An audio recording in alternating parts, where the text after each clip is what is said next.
곳이라고 할지라도 그곳에 누가 살았고 누가 머물고 갔느냐에 따라서 그 가치는 달라지게 됩니다. 언뜻 보기에는 똑같이 보이는 것일지라도 그것을 어느 회사에서 만들었느냐, 누가 만들었냐에 따라서도 역시 가치와 의미를 달리하게 됩니다. 하고 보면 성찬은 그런 의미에서 굉장히 중요한 사건이고 의미 있는 사건이 아닐 수가 없습니다. 왜인고 하니까 성찬은 이 땅에 수억의, 수십억의 인구, 수백억의 인구들이 살다 갔고 살고 있고 하지만 인간들이 만들어낸 성찬이 아닙니다. 순수하게 주님의 아이디어로 주님께서 친히 만드신 예식이기 때문에 그러합니다. 그리고 이 예식이 얼마나 중요했던지 우리 주님께서 이렇게 명령하셔요. 이것을 행하여 나를 기념하라고. 내가 다시 이 땅에 오게 될 건데 주님의 재림이 있을 때까지 이것을 행하여 기념하라고 주님을 따르던 사도들에게, 제자들에게 명령을 하셨습니다. 이것을 행하여 기념하라 하고 보면 그것은 주님의 성만찬은 이례적인 사건으로 끝이는 것이 아닌 것임을 깨달을 수가 있죠. 일회용, 이게 시작이자 마지막이다. 일회용 사건으로 끝이고 마는 것이 아니라 나를 기념해라. 계속해서 이것을 행하여서 나를 기념하라. 이례적 사건으로 끝이는 것이 아니라 계속 되어져야 될, 그만큼 중요했고 그만큼 축복과 유익이 되기 때문에 계속해서 행하라고 명령하신 줄로 믿습니다. 후일의 사도 바울은요, 주님의 이 성찬 사건을 접하게 되면서 놀라운 것을 그가 깨닫게 됩니다. 그래서 고린도전서 11장을 읽어보게 되면 고린도 교회 성도들을 향해서 이런 근면의 말씀을 해요. 너희들은 성찬에 임하기 전에 먼저 해야 될 일이 있다. 그것은 너희 자신을 살펴야 된다. 너희들의 삶을 살펴보고 난 뒤에 성찬에 참여하라고 말씀을 합니다. 다시 말하면 너희 자신을 제대로 살피지 못하게 되게 되면 큰 죄악에 빠지게 되는 것이다. 이렇게 말씀을 하셔요. 왜 그렇게 사도 바울이 주님의 만찬을 두고 그렇게 주의를 주고 했는가 하면 고린도 교회 성도들이요 만찬을 아무렇게나 여겼다는 거예요. 귀하게 여기지 않고 진지하게 여기지 않고 그냥 먹고 즐기는 그런 만찬으로, 그리고 늘 예배 때마다 주어지는 것이었기 때문에 만찬은 하나의 형식적인 만찬, 형식적으로 만찬을 대하게 되었다는 거예요. 그러니까 그래서는 안 된다는 겁니다. 절대로 아무렇게나 형식적으로 만찬에 임해서는 되는 것이 아니고 먼저 내 자신을 살펴보라는 거예요. 내가 이 시간에 지금 어떤 생각은 하고 있지를 않은지, 이 시간에 내가 성찬의 의미에 대해서는 전혀 생각지 않고 어서 한 잔 마셔야지, 떡 한 조각 내가 먹어야지, 이런 것으로 치우쳐서는 안 된다는 겁니다. 성찬을 통해서 하나님께서 우리에게 들려주시고자 하시는 그 설교를 들을 수 있어야 된다는 거예요. 마틴 루터가 지적한 대로 설교는 말로 하나님의 말씀을 가르치고 증거하는 겁니다. 그런데 이 성찬은 말로 설교하는 것이 아니라, 말이니까 보이지 않는데 성찬은 보이는 하나님의 설교라고 마틴 루터가 이야기를 했어요. 말이 없어도 이 성찬을 행하는 것을 보면서 하나님의 음성을 듣고 메시지를 들을 수 있다는 거예요. 그래서 성찬을 통해서 우리는 내 자신을 살펴보고 이제 나에게 들려주시고자 하시는 하나님의 말씀이 뭘까 귀 기울여 듣는 준비를 해야 된다는 겁니다. 또 성찬을 통하여서 주어질 은혜, 성찬을 통해서 내게 임할 그 복들을 놓치지 말아야 된다는 겁니다. 그래서 성찬을 통해서 내가 받게 될 은혜와 복을 받고 그 복을 내가 누려야지 하는 그런 마음으로만 집착되어져 있어야 된다는 겁니다. 그리고 성찬을 통해서 하나님의 사랑을 체험할 만반의 준비를 갖추라는 거예요. 그래서 사도 바울이 성찬을 받기 이전에 너희들을 살핀 후에 네 자신을 살핀 후에 성찬을 받도록 하라고 주의를 한 거예요. 근데 사도 바울이 고린도 교회 성찬 예식을 보면서 그렇게 설교하게 된 이유가 있어요. 그것은 주님의 마지막 만찬 석상에서 있었던 중요한 뼈아픈 사건 때문에 그래요. 그것은 바로 뭔가 하니까 주님의 신임을 받았고 주님을 따랐고 사도의 직분을 받았지만은 그 가룟 유다가 바로 그 점에 대해서 실패했다는 것을 그가 깨달았기 때문이죠. 가룟 유다는 성찬을 받기 전에 자기를 살피는 일을 소홀히 했다는 겁니다. 자기 마음속에 일어나는 탐욕을 살피지 못했고 또 탐욕을 살피지 못한 것 때문에 그 탐욕을 통해서 사탄이가 들어오게 되어졌다라는 거예요. 그래서 자기 속에 들어오는 마귀를 살피지 못했다는 거죠. 마귀가 자기 속에 들어오는 것을 알았다면 또 그 탐욕이라고 하는 고속도로를 타고 자기 속으로 들어오는 것을 알았다면 살폈다고 한다면 우리가 흔히들 하잖아요. 예수의 이름으로 사탄아 물러가라라고 외쳐야 되는데 그런 자기를 살피지 못하고 있었기 때문에 탐욕이 일어났고 탐욕의 고속도로를 통해서 마귀가 쑥 들어오고 만 것이죠. 그 결과 어떻게 됩니까? 마귀에게 틈을 내어주어서 사람으로서 제자도로서 절대로 되지 말아야 할 배신자가 되었고 스스로 목숨을 끊게 되었고 비극의 사람이 되고 말잖아요. 너는 차라리 태어나지 아니하는 것이 훨씬 더 좋아할 것은 했다 이렇게 말하잖아요. 절대로 저와 여러분들은 그렇게 되지 않아야 될 줄로 믿습니다. 그래서 성찬을 받기 전에 내가 은혜 받을 준비는 되었는지 하나님께서 나에게 들려주시고자 하시는 메시지를 들을 기문은 열고 있는지 자기를 살펴볼 수 있게 되기를 바랍니다. 근데 우리 주님께서 만찬석상에서 말씀하셨어요. 너희들 가운데 나와 함께 이 그릇에 손을 넣는 자가 나를 팔리라. 그 사람이 나를 팔리라. 그랬더니 제자들이 다 말을 합니다. 주님, 저는 아니죠. 저는 아니죠. 저는 아니죠, 주님. 이렇게 대답들을 해요. 저는 아니죠. 제자들은 확실히 자기가 아니기를 바랬어. Surely not I, Lord. 주님이여 나는 아니죠. 그런데 우리 주님께서 계속 그 말씀을 하시니까 가룟 유다가 대답해요. 가룟 유다도 다른 제자들처럼 Sure not I. 나는 아니죠. 라비라는 말을 해. 다른 제자들은 Sure not I. 나는 아니죠. Lord. 주님. 이렇게 말하는데 가룟 유다는 Sure not I. 라비. 나는 아니죠. 라비. 자기 신앙을 살펴보지 않았어. 다른 제자들은 주님이라고 고백하는데 라비는 선생님 하고 있어요. 주라고 믿지를 못하고 선생이라고 믿고 있는 거예요. 그러니까 가룟 유다는 자기 신앙을 살피지 못하고 주님의 만찬에 참여했지만 결국 그 만찬의 자리에 배신자로 자살하는 사람으로 차라리 태어나지 않았으면 더 좋을 뻔한 사람으로 전락되고 말잖아요.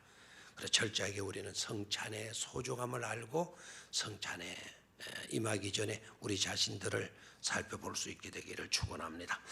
성찬을 통해서 우리가 누리게 되는 기쁨은 세 가지로 생각해요.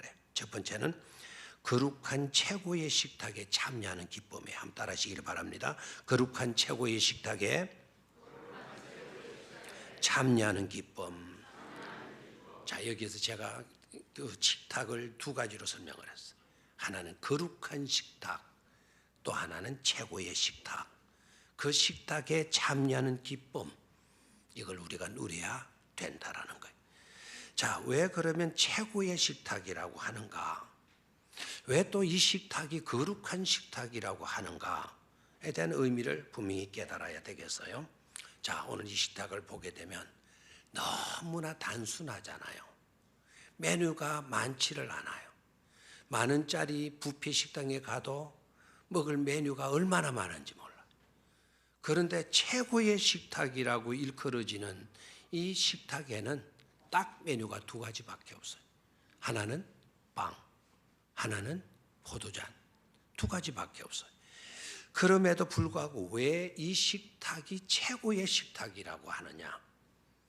또 단순한 떡이요, 어떻게 보면 단순한 잔에 따라져 있는 포도주인데도 불구하고 어떻게 이 식탁이 거룩한 식탁이 될 수가 있느냐는 겁니다. 그 이유는 바로 이것입니다. 이 식탁이 최고의 식탁일 수밖에 없는 것은 이 식탁을 마련하신 분이 누구이시다? 예수님이시다. 그리고 이 식탁에서 셰프가 되신 분, 주방장이 되시는 분이 바로 누구이시다? 주님이시다. 그리고 이 식탁이 최고의 식탁이 되어질 수밖에 없는 것은 바로 그 주님과 함께하는 뭐이다? 식탁이기 때문이다라는 거예요. 그 주님이 바로 누구입니까? 예수님이시잖아요. 그 주님이 바로 예수님이 누구이십니까? 하나님이시잖아요. 그러니까 하나님이 주방장이 되시고 하나님이 직접 이 식탁을 마련하시고 그리고 그 식탁에 만주 앉아서 식사하는 자리이기 때문에 최고의 식탁이 아닐 수가 없는 줄로 믿습니다. 그것뿐만 아니라 가장 내실이 있는 식탁이에요. 내용이 있는 식탁이죠. 단순한 떡, 단순한 잔으로만 여러분 보시면 안 돼요. 이 떡은 인류 구속을 위해서 자신의 몸을 찢으셔서 만들어낸 주방장이 만들어낸 특별한 떡이에요. 그리고 이 잔에 담겨져 있는 포도주는 우리 인류의 그 많고 많은 죄를 씻겨주기 위해서, 사해주기 위해서, 덮어주시기 위해서 우리 주님께서 흘려주신 보혈을 의미하는 거예요. 그러니까 세상의 그 어떤 것으로라도 우리를 살려낼 수 없어요. 우리의 죄 문제를 해결할 수 없어요. 오로지 주님의 살과 주님께서 흘려주시는 피밖에 없어요. 그 살이 놓여져 있는 곳이고 그 피가 놓여져 있는 식탁이기 때문에 거룩한 최고의 식탁이 아닐 수가 없는 줄로 믿습니다. 그리고 이 식탁은 일회용으로 끝나버리는, 이게 처음이고 마지막 식사다, 이게 아니고 주님 오실 그날까지 행해지게 될, 지속적으로 주님의 몸된 교회에서 이루어지게 될 식탁이기 때문에 거룩하고 최고의 식탁이 되어지는 줄로 믿습니다.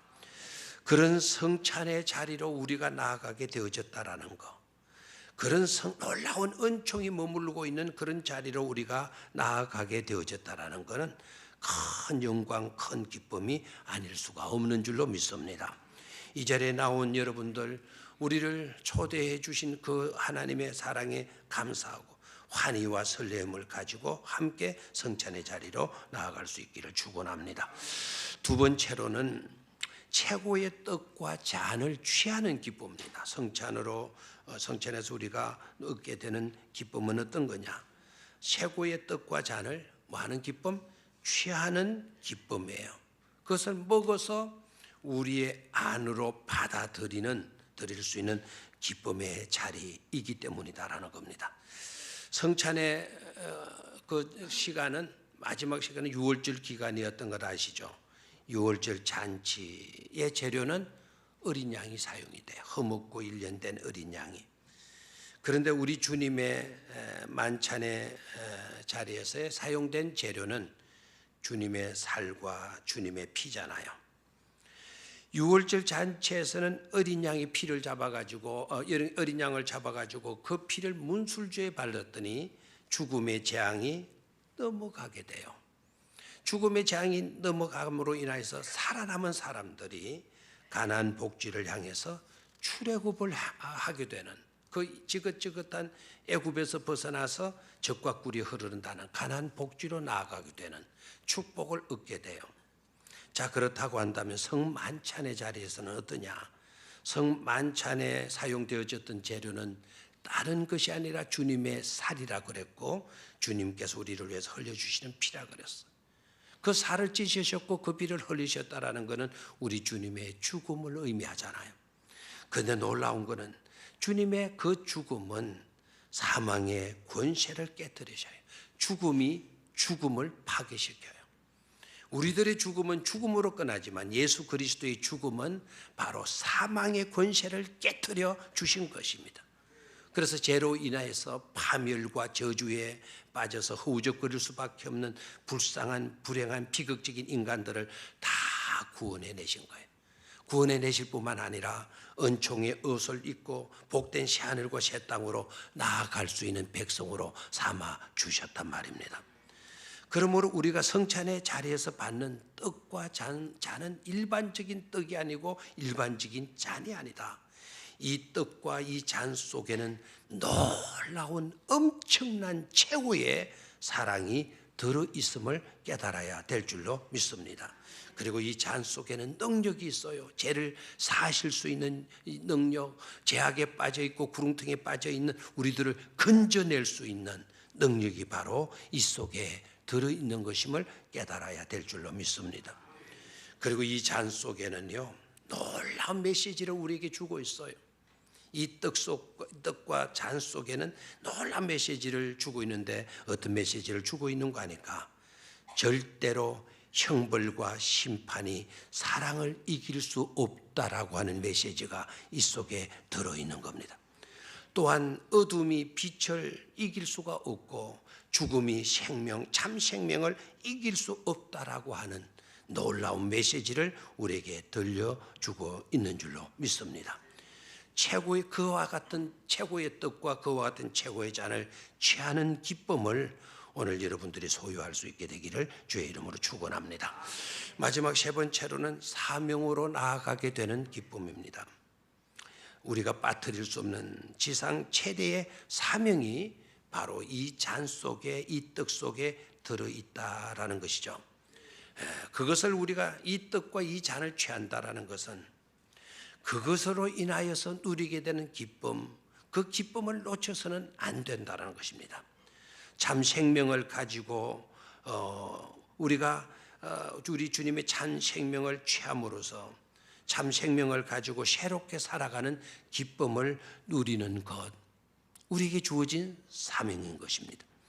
이 잔 속에는, 이 떡 속에는 주님의 사랑이, 놀라운 사랑이 들어있는 떡이요 잔이다 말씀했어요. 이제 그 떡과 잔을 우리가 받았어요. 그것은 주님의 사랑, 그 놀라운 사랑을 우리가 받게 된 것이고, 그 사랑을 받았으니까 이제는 그 사랑으로 사는 기쁨을 우리가 누리게 된다라는 것입니다.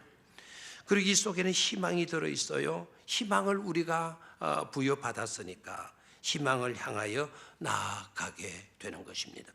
사명을 우리가 받았어요. 사명을 받았으니까 주님을 전하는 사명을 우리가 감당하면서 그 사명을 감당하는 일로 누리게 되는 기쁨, 그 기쁨도 이루 말할 수 없는 큰 기쁨이 되어질 것인데 그 기쁨을 절대로 놓치지 말아야 된다는 것입니다.